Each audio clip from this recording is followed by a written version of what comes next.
영화처럼 살고 싶은 여자 김혜영. 영화처럼 사는 남자 사무엘의 신작 영화 소식입니다. 작가님, 여름이 성큼 다가와서일까요? 극장가의 애절한 사랑 이야기가 좀 뜸한 것 같아요.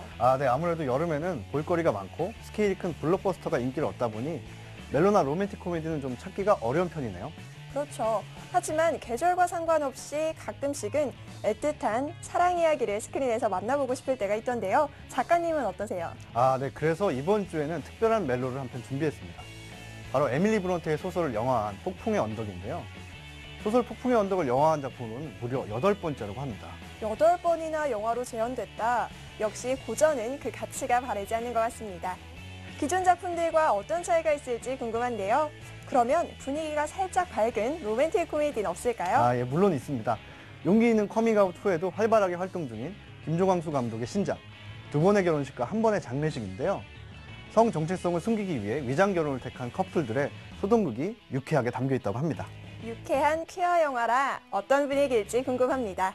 신작 영화의 모든 것 볼까 말까에서 두 편의 신작 영화 함께 만나보시죠.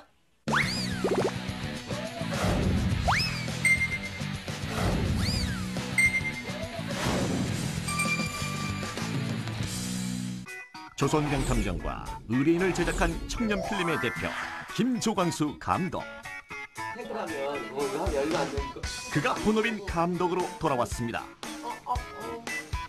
소년, 소년을 만나다에서 정체성의 혼란을 겪는 10대들의 동성애를, 친구 사이에서는 20대 게이 청년들의 연애담을 솔직하고 대담하게 그렸던 그가 이번에 선택한 소재는 위장결혼 이거 쉽지 않아. 결혼 정년기 30대 취업 커플들의 위장 결혼. 절대 들켜선 안 되는 아찔한 위장 결혼의 비밀이 지금 공개됩니다. 방금 결혼에 꼴이난 이 부부. 그런데 푸켓에서 3박 4박 5일이야. 각자 애인이 있습니다. 못 오게 할 건 뭐니? 우리한테 냄새나? 게이 냄새? 그런 뜻 아니란 거 알면서 왜 그래? 휴가다 치워라. 이 결혼의 내막은 바로 1년은 살다 헤어져야 의심 안 받지 않을까? 자기야 이따 봐. 되잖아. 각자의 성 정체성을 들키지 않기 위한 위장 결혼이었던 것. 하지만 행복도 잠시. 야, 엄마 왔어, 엄마. 너뿐이 지금 나가는 거냐, 들어오는 거냐? 위장결혼 이거 쉽지 않아. 이 쉽지 않은 위장 결혼에 나선 커플들을 지금부터 한번 살펴볼까요? 차분히 해결하자. 먼저 이 위장 결혼의 신랑 민수 커플입니다.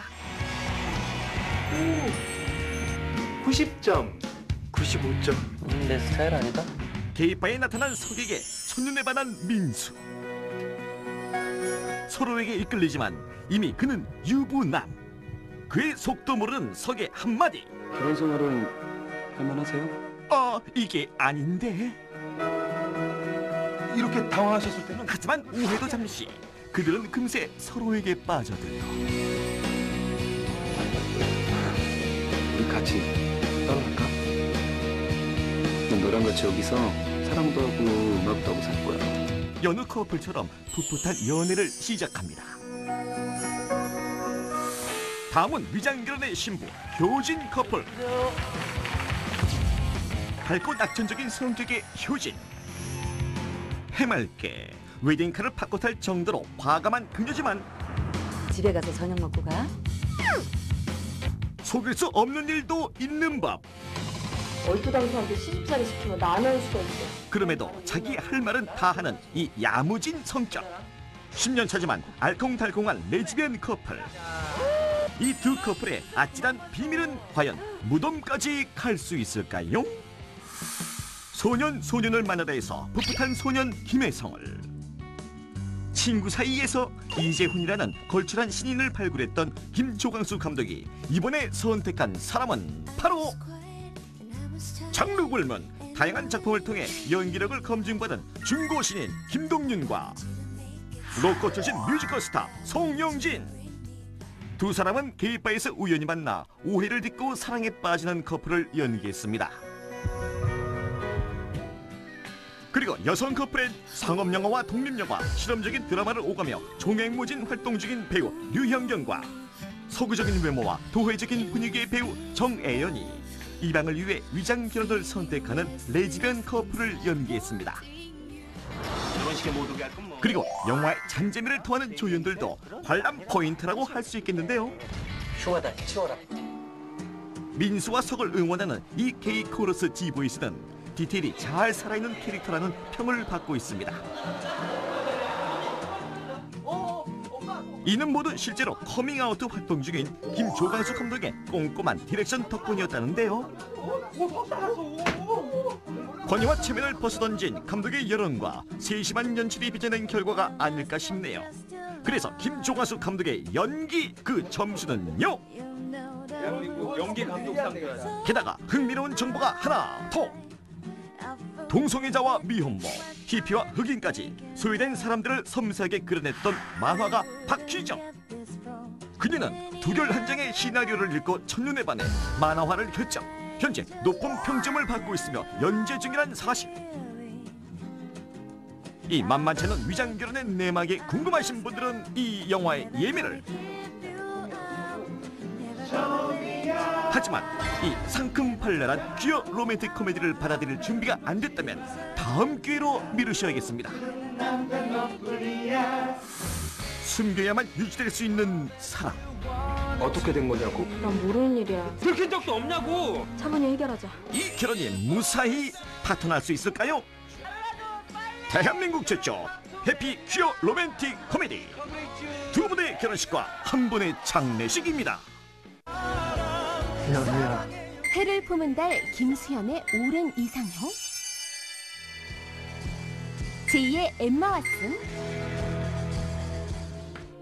원더걸스 소희의 닮은 꼴. 그녀는 바로 떠오르는 신의 카야 스코델라리오. 그녀가 불멸의 고전 폭풍의 언덕으로 찾아왔습니다. 새롭게 들어온 불멸의 고전 폭풍의 언덕, 지금 공개됩니다. 폭풍우가 몰아치는 어느 날 밤,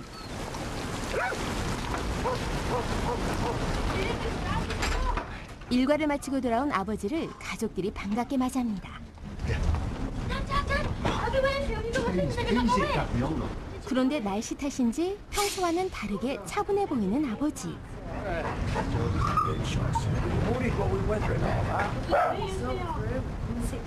식구들이 그를 걱정하는 가운데 그가 입을 열기 시작합니다. Found him in the street.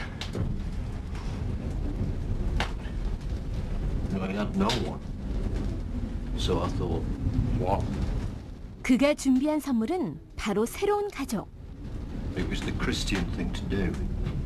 하지만 가족들에게 새 식구는 선물이 아니라 오히려 짐처럼 느껴질 뿐. 아무도 그를 반기지 않은 가운데 그는 가족이 됩니다. 그렇게 비바람이 거치고 Among the heathen, 새로운 가정의 일원이 되기 위한 준비를 하는 소년. I will bring you into your own land. 소년은 교회도 가족도 모두 Then will I sprinkle 낯설고 clean water upon you 어색하기만 합니다. and from all your idols. 소년은 비로소 새 식구가 될 준비를 마친 듯하지만 And what will be his name? Heathcliff. Heathcliff? Do you reject Satan? 낯설고 두려운 상황 속에서 쉽사리 입을 떼지 못하고 Don't struggle now. Be still.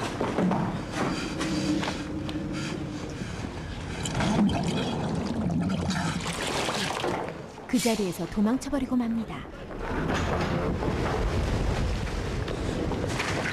그런데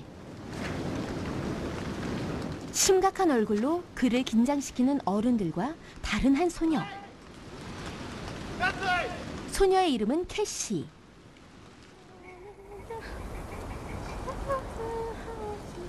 캐시는 그를 평범한 또래 친구들처럼 대하고 히스클리프는 조금씩 마음을 열기 시작합니다. 평온한 시간을 보낼 틈도 없이 캐시 아버지가 죽고 아버지의 죽음 앞에 슬퍼하는 캐시를 위로하며 지내던 어느 날 손님이 찾아옵니다.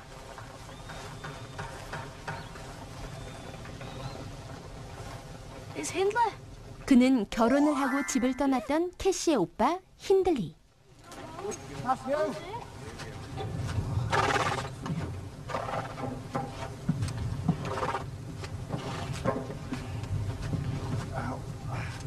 Welcome, officer.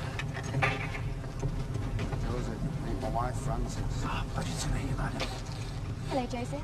히스클리프는 돌아온 힌들리를 바라보며 무시당했던 자신의 과거가 떠올라 불편해집니다. Heathcliff. Coming out with the bags. Take them in. 그는 돌아가신 아버지를 대신해 이 집의 새로운 주인이 되고 Did you hear me? 히스클리프는 다시 외톨이가 될 위기에 처하지만 캐시를 위해 분노를 억제하죠. 하인이나 다름없는 일상을 보내던 와중 캐시를 좋아하는 소년 에드가가 나타납니다.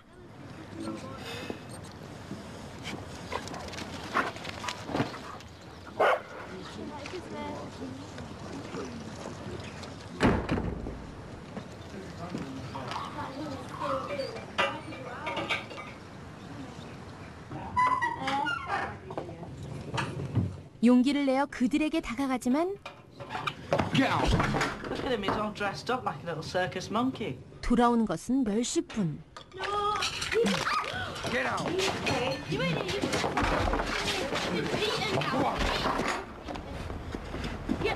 표현할 수 없는 소외감과 막막함은 분노가 되지만 그는 그 분노마저 억눌러야 합니다. 가축 우리에서 잠을 청하려는 하인들과 히스클리프. 그곳으로 캐시가 찾아옵니다.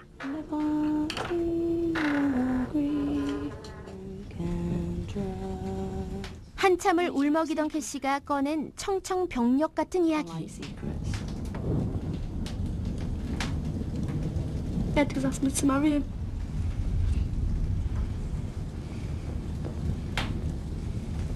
I said yes. 견딜 수 없어진 히스클리프는 자리를 박차고 나가버립니다.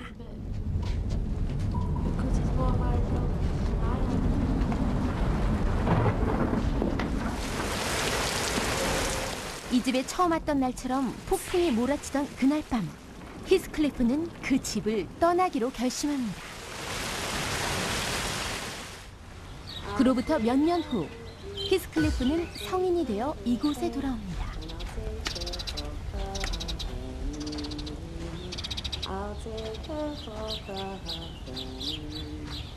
Nellie. Heathcliff, is it you? 그는 제일 먼저 그가 사랑했던 여인 캐시를 찾습니다. All right. 그가 떠나던 날과 달리 청명한 날씨.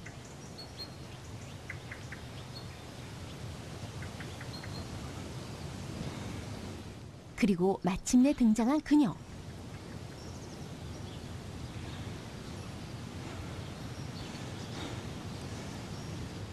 하지만 그녀는 이미 다른 사람의 부인이 돼 있었죠.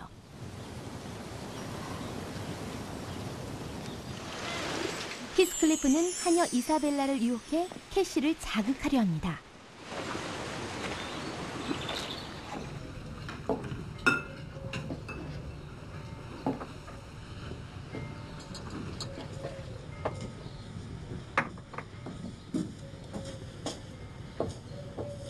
What are you thinking?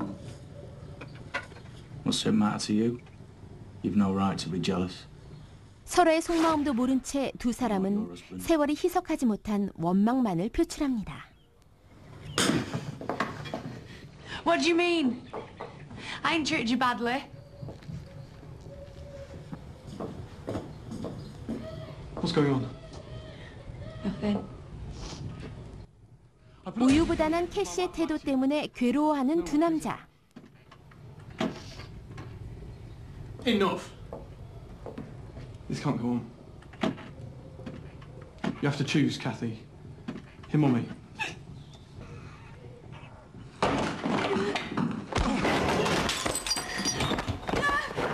두 사람을 말릴 염치조차 없는 캐시는 눈물만 흘릴 뿐입니다. 그리고 히스클리프의 마지막 부탁.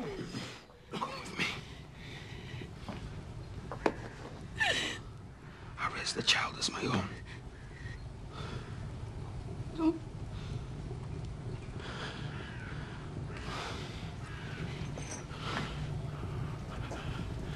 하지만 그녀에겐 그와 떠날 용기가 없습니다.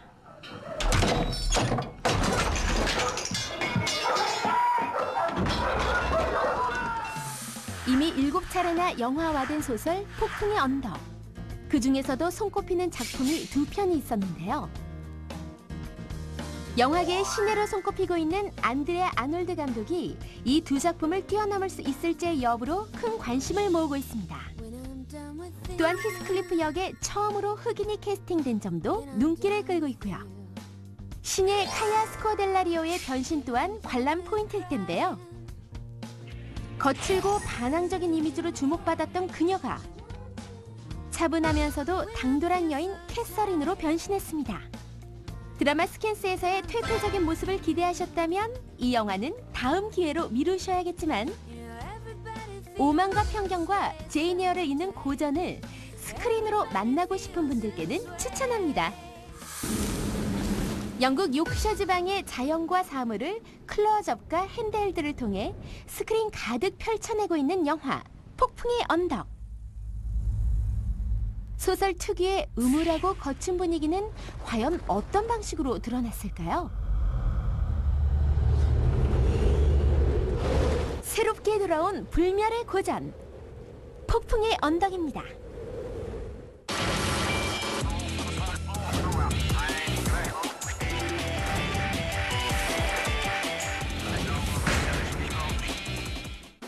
개봉 영화의 모든 것, 극장에 가기 전 필수 코스. 한 주간 박스오피스 순위입니다.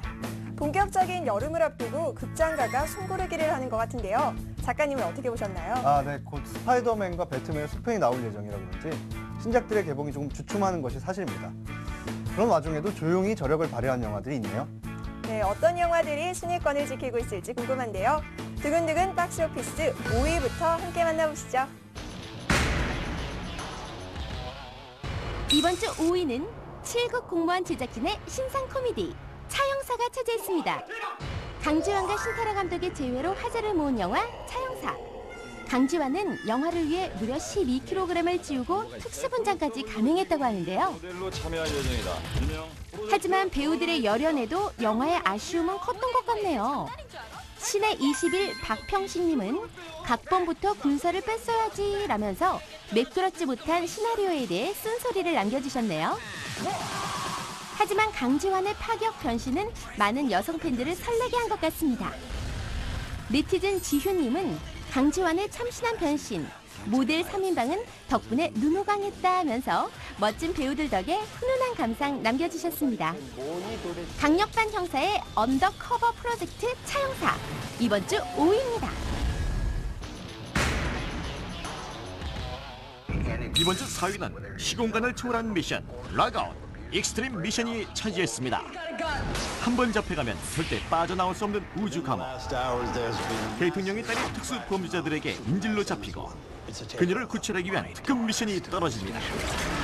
그리고 그 미션을 수행할 주인공은 전직 특수 요원 스노우. 누명을 쓰고 퇴출당했던 그는 무사히 대통령의 딸을 구출해 지구로 돌아올 수 있을까요? 신의 21 김도훈님은 늑백성 장르 영화의 진부한 미션이라고 재탕과 자탕으로 버무려진 영화의 게으른 연출에 대해 쓴소리를 남겨주셨습니다. 하지만 늑백성이라는 브랜드가 갖는 가치는 여전한 것 같습니다.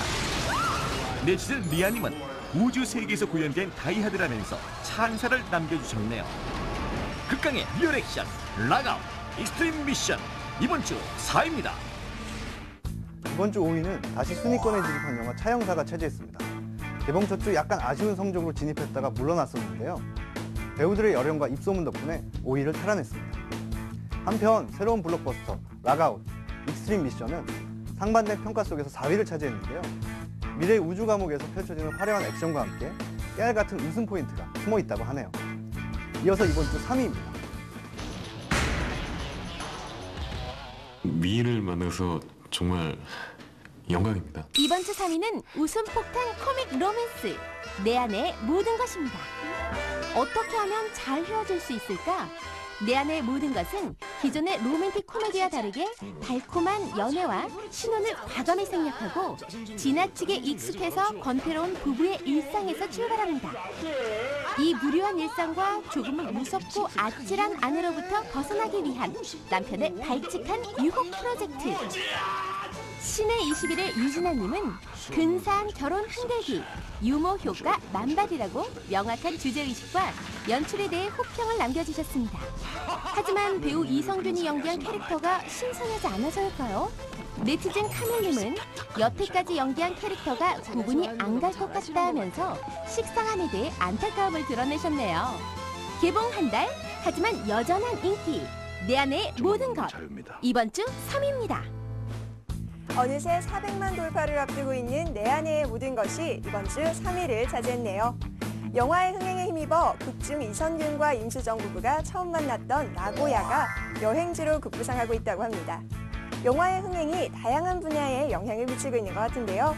OST도 출시됐다고 하니까요. 여러분도 영화의 여운이 아직 가시지 않았다면 음악과 함께 기억을 곱씹어 보는 것도 좋을 것 같습니다. 이어서 이번 주 2위 만나보시죠. 이번 주 2위는 서커스에 도전하는 뉴욕 4인방 마다가스카 3. 이번엔 서커스다가 차지했습니다. How do we move through Europe without attracting attention? 유럽에서 지명수배범이 된 뉴욕 4인방 펭귄 일행을 찾아 뉴욕으로 돌아가기 위해 그들이 선택한 방법은 바로 서커스단이 되는 것. 기존 마다가스카 제작진의 슈렉과 장하시는 고양이의 제작진이 합류한 드림웍스의 2012년 최고의 야심작 태양의 서커스를 연상케 하는 영상미가 영화의 하이라이트를 장식해서 더욱 화제라고 합니다. 경향신문의 백은하님은 서커스 장면들은 물리력 너머의 짜릿한 세계를 경험하게 만든다라며 3D로 구현된 화려한 서커스의 사실적 영상에 대해 호평을 남겨주셨습니다.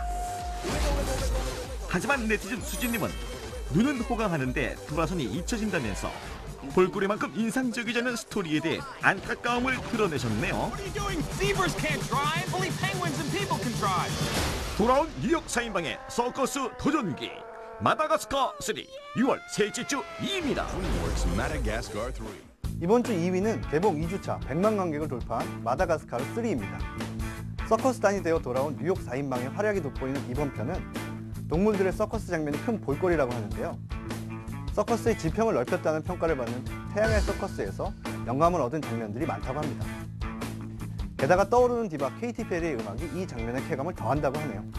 이어서 이번 주 1위입니다.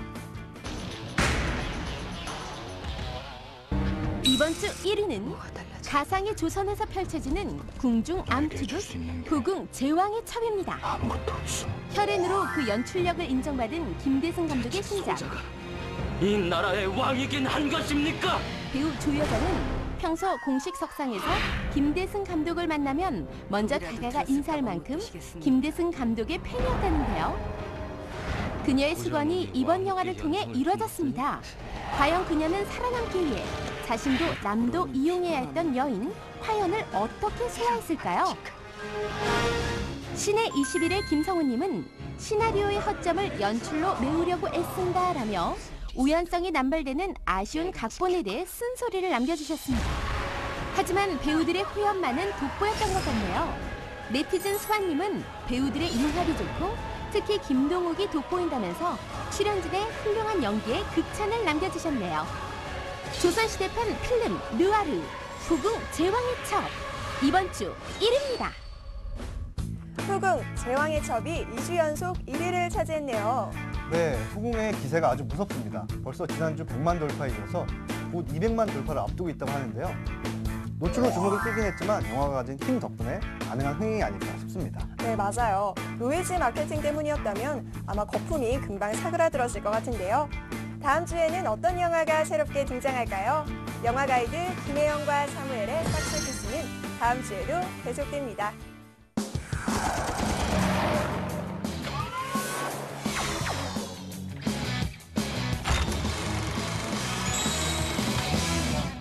귀가 따갑도록 몰아치는 총성. 거대한 폭음과 피비린내가 산천을 뒤덮고 야! 빨리 나 도와줘!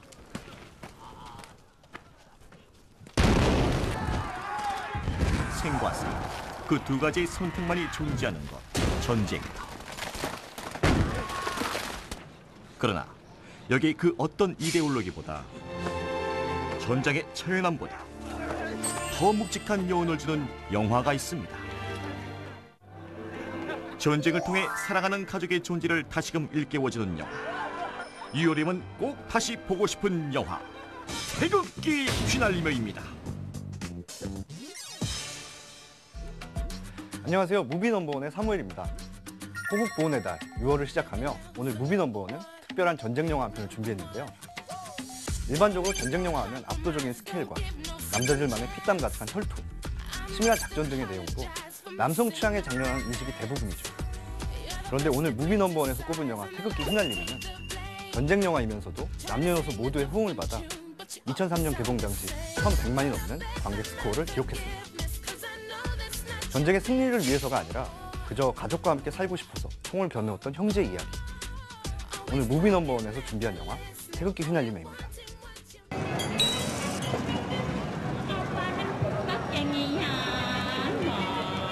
(1950년 6월) 서울 종로.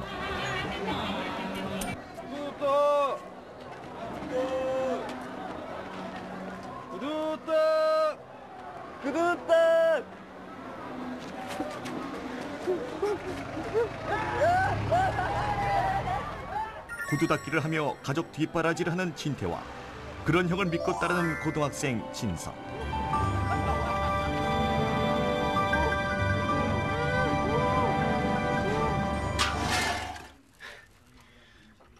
진태는 영신과 가을에 결혼해서 화목한 가정을 꾸리고 동생 진석이가 지금처럼만 공부를 잘해서 서울대학을 가면 더 이상 바랄 게 없습니다.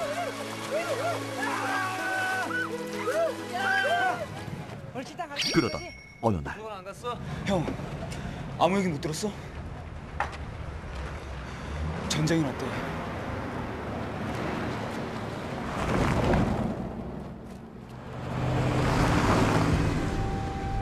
오늘 25일 미명 383 저녁에 평화롭던 서울의 전쟁의 그림자가 드리워지고 진태는 가족들을 이끌고 피난길에 나섭니다.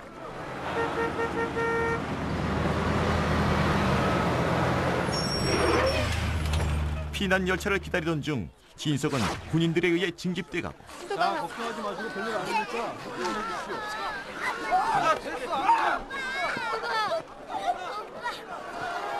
진태는 동생을 찾아 군용 열차에 오릅니다. 진석아! 진석아! 형사! 형! 곧 출발한다. 자리에 앉아.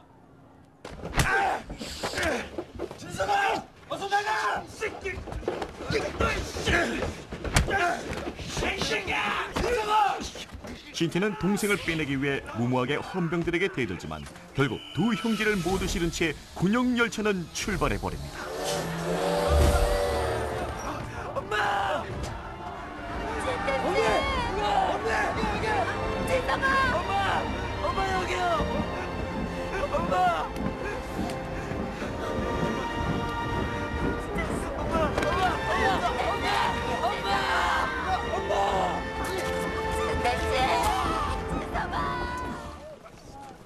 불이야!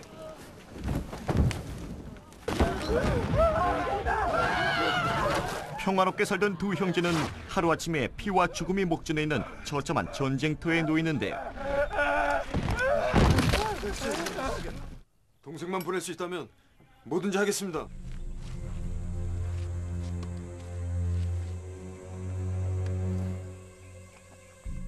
어떻게든 동생을 집으로 돌려보내기 위해 진태는 전쟁에서 앞장서 공을 세우기로 결심합니다.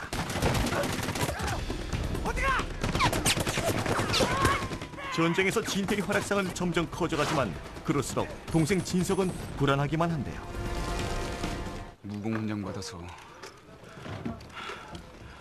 나 제대시키려고 대체 말이나 되는 얘기야? 형 무공 훈장 받도록 날아가는 총알들이 알아서 비켜가 준다? 형 안 죽어 임마. 너 살려서 집에 보내야지. 가자.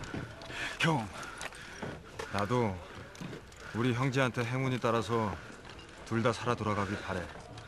근데 꼭 하나만 살아야 된다면 그게 네가 되길 바라고 노력하는 것뿐이야. 동생을 제대시키기 위해 자신의 목숨을 기꺼이 전쟁터에 내건 진태. 그렇기에 그에게는 무조건 승리만이 필요합니다.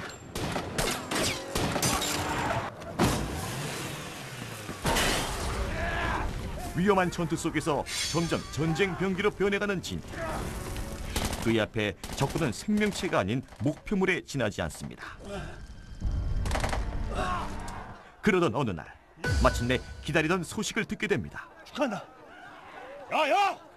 우리 이중사가 태국 무공훈장을 맡게 됐다. 진태가 그토록 바라왔던 무공훈장. 그는 이제 동생 진석이를 무사히 집에 보낼 수 있습니다. 너 이제 집에 갈 수 있어. 이번에 가면 당장 임시학교부터 다녀. 그동안 밀린 공부도 좀 하고. 집에 가야 할 사람은 형이야.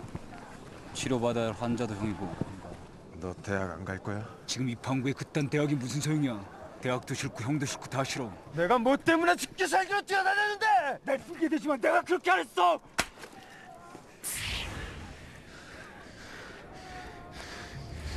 나 죽고 싶어 환장한 놈 아니야.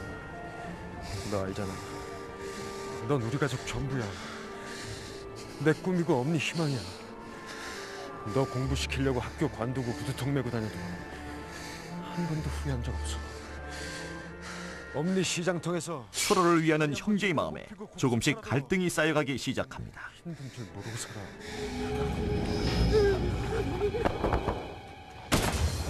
급기야 북한군 포로가 된 고향 동생을 진태가 무차별 저격하는 모습을 보며 형을 향한 진석의 원망은 분노로 변합니다.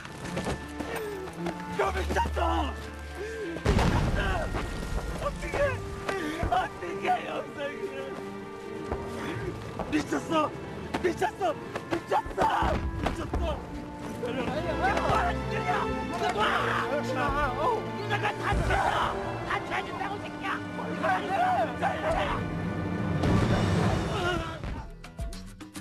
태극기 휘날리면은 이념의 충돌로 발발했던 한국 전쟁을 소재로 하고 있지만 정작 주인공은 애국을 위해서가 아니라 동생을 위해서 싸웁니다. 사실 전쟁터의 많은 전우들이 실제로 그러하지 않았을까요? 그 부분에서 이 영화는 많은 사람들의 공감을 불러일으킨 것이죠. 실제 강재규 감독은 이 영화를 만들게 된 계기가 한국 전쟁 당시 유고를 찾는 다큐멘터리를 보고 나서였다고 밝힌 바 있습니다.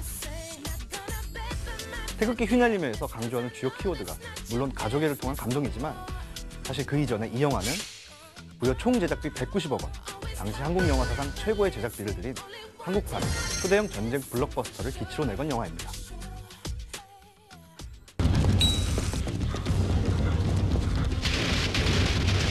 (1996년) 영화 은행나무 침대를 내놓으며 그전까지 한국 영화에서 볼 수 없었던 수준 높은 판타지 영상을 구현하여 데뷔작을 흥행작으로 올려놓은 강재규 감독.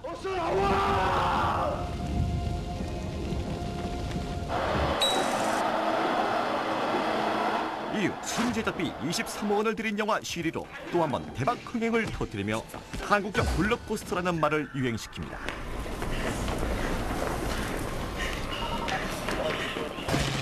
그의 세 번째 영화 태극기 휘날리면은 또 한 번 한국 영화의 최고 제작비 기록을 갈아치우며 스펙터클한 헐리우드식 전쟁 영화를 우리 영화에서도 볼 수 있다는 가능성을 제시합니다.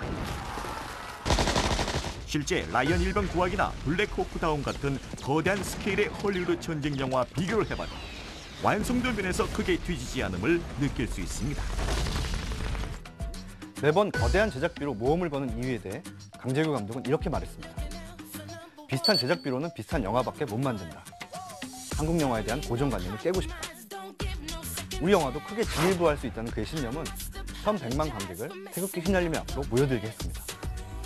그리고 또 무엇보다 관객의 마음을 움직인 요인으로 장동건, 원빈 두 배우의 연기를 꼽지 않을 수 없겠죠. 잘생긴 꽃미남의 두 배우가 1950년대 전쟁통의 군인력을 어떻게 소화할 수 있을까 의아했던 관객들도 있었을 텐데요. 몸을 아끼지 않고 흙과 잿더미 속에서 뒹굴며 서로를 향한 진심 어린 눈물을 흘리던 두 배우의 연기에 관객들은 진심 어린 찬사를 보냈습니다.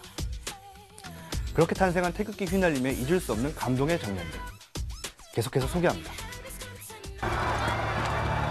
중사 이진태. 위 병사는 평소 투철한 충성심으로 타의 모범이 되었으며 다수의 전투에서 혁혁한 무공을 세웠기에 그 공로를 취하며 태국 무공 훈장을 수여한다.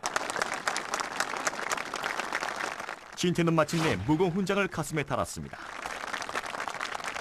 제 동생 못 보셨어요? 좀 전에 출발했는데. 이 기쁨을 동생과 함께 하고 싶지만 진석은 퇴각길에 엄마를 만나러 서울집을 찾습니다. 엄마! 엄마! 진석아.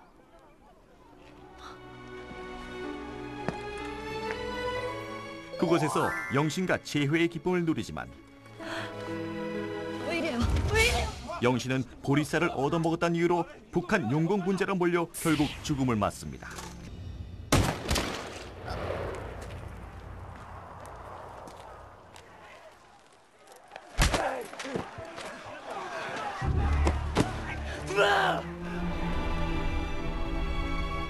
이 일을 계기로 진석은 인민군 포로들과 함께 창고에 갇히는데요. 제 동생 보내주십시오.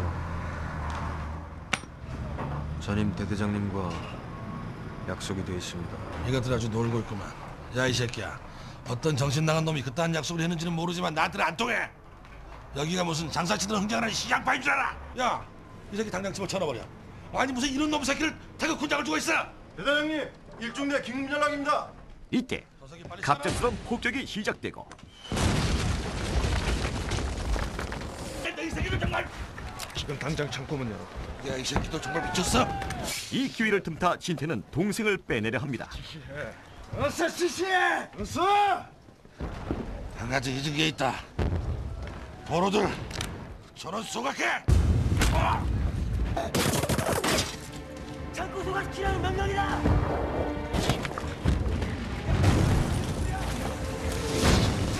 불타는 창고를 향해 달려드는 진태. 불 속에서 애타게 형을 기다리고 있을 동생을 생각하며 날아드는 폭격 사이를 뚫고 달려가 보시고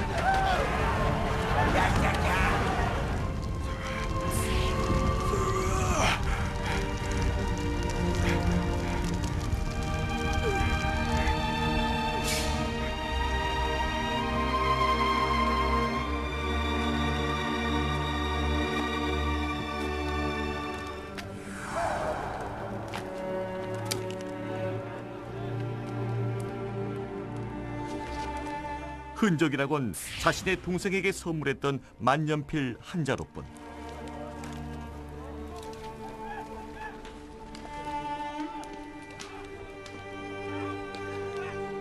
목숨을 다 바쳐 그토록 지켜내고 싶었던 동생이었는데 형이 지켜보는 눈앞에서 동생은 사라지고 말았습니다.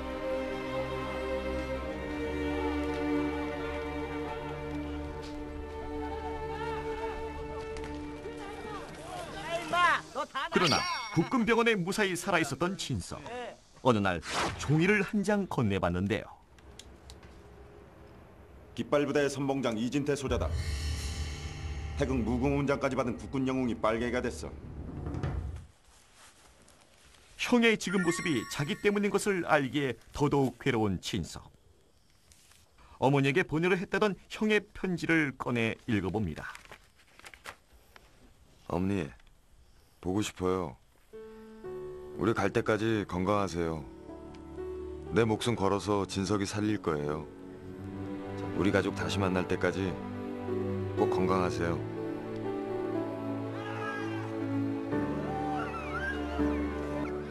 진석은 결심합니다.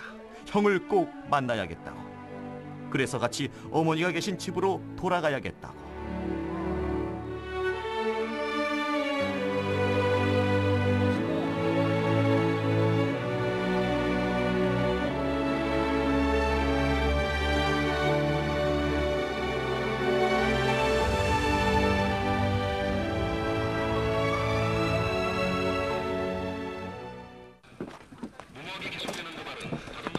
그리하여 진석은 형을 만나기 위해 자진해서 인민군에 투항하고 마침내 깃발 부대를 발견합니다.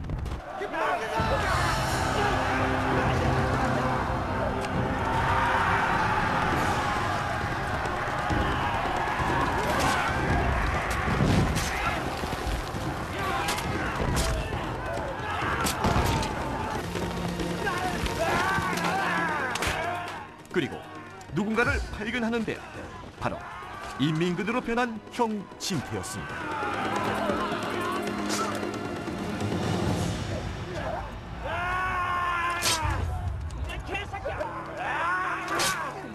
진태는 동생을 알아보지 못하고 무차별 공격을 하는데요. 나 진석이야. 형, 나 진석이야. 정신 차려.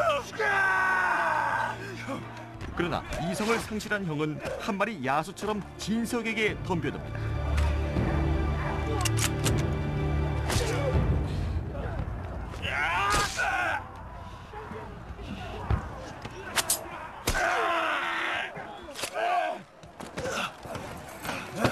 형 일어나. 우리 가야 돼. 어서 가야 돼. 제발 힘 좀 내서 일어나봐. 제발 좀 일어나. 엄마한테 가야 될 거 아니야?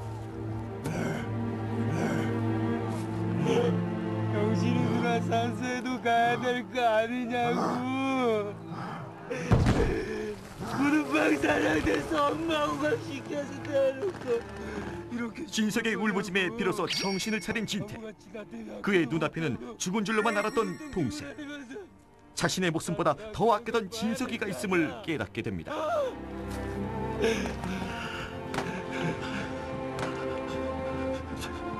석아, 형, 너 정말 살아있었구나.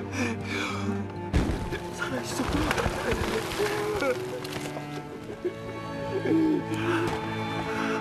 그러나 진태는 곧 전쟁 상황을 파악하고는 동생을 이곳에서 얼른 내보내려고 합니다. 어서 가. 같이 가야 돼. 피지 말고 어서 가. 어서 가. 같이 가. 같이 가야 돼. 이러다 둘이 다 죽어. 말도 안 돼요. 내 말 들어. 형 봐. 형 믿지?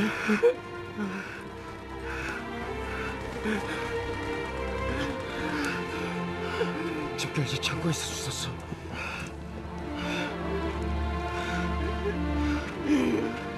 우리 다시 만날 때 그때 꼭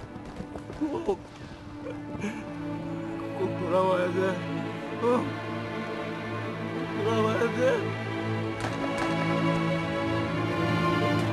이 약속은 과연 지켜질 수 있을까요? 그렇게 형제는 다시 헤어지고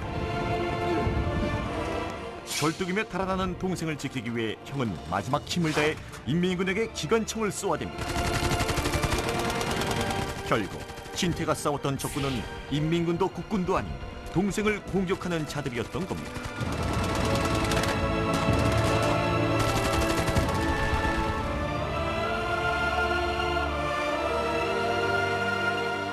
그리고 결국 진태는 최후의 순간을 맞습니다.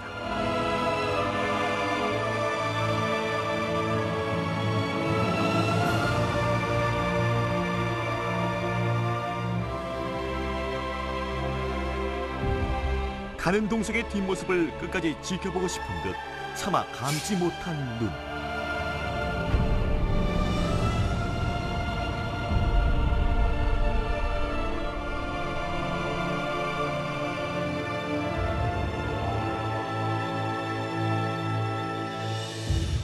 그렇게 형은 그 자리에서 아주 오랫동안 잠들어 있었습니다.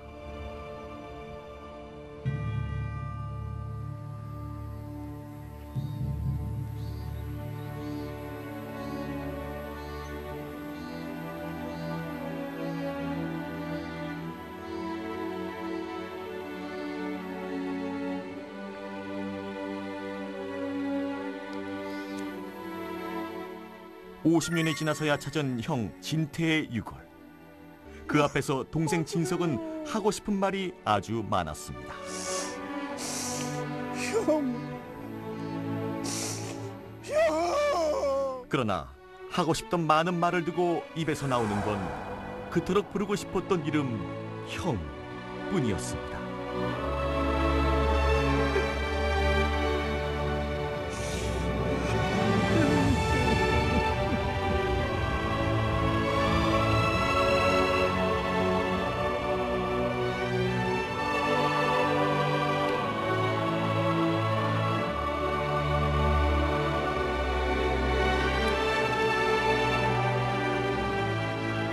그 옛날 형이 몰래 남겨뒀던 성. 전쟁이 끝난 후 동생은 세상 그 어떤 훈장보다도 자랑스러운 구두 선물을 받았습니다.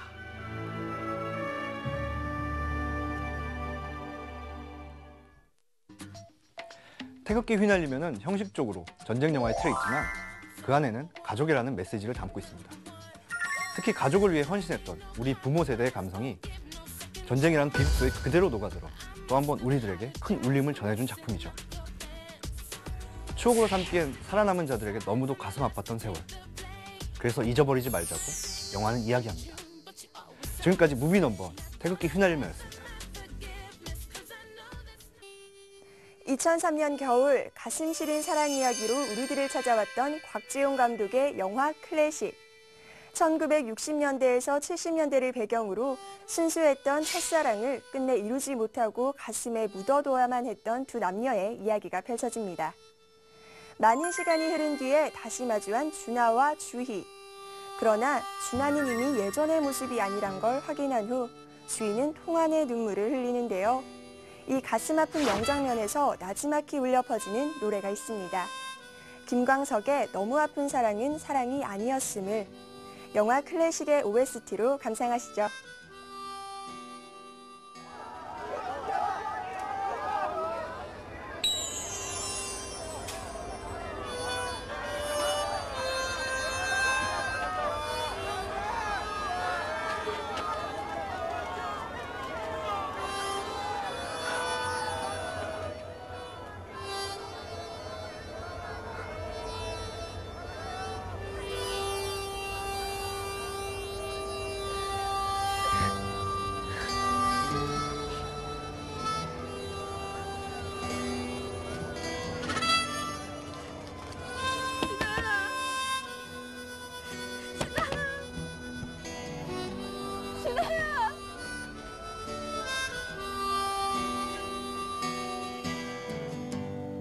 그대 보내고 멀리 가을 새와 작별하듯 그대 떠나 보내고 돌아와 술잔 앞에 앉으면 눈물 나누나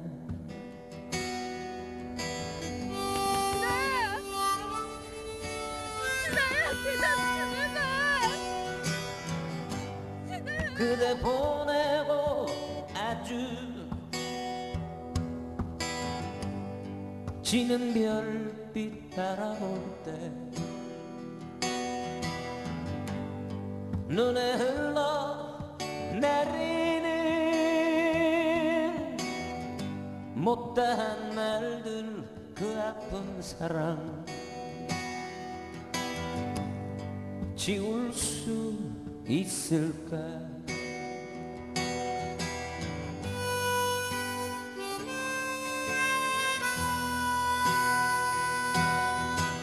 어느 하루비라도 추억처럼 흩날리는 거리에서 쓸쓸한 사람 되어 고개 숙이면 그대의 목소리 너무 아픈 사랑은 사랑이 아니었음을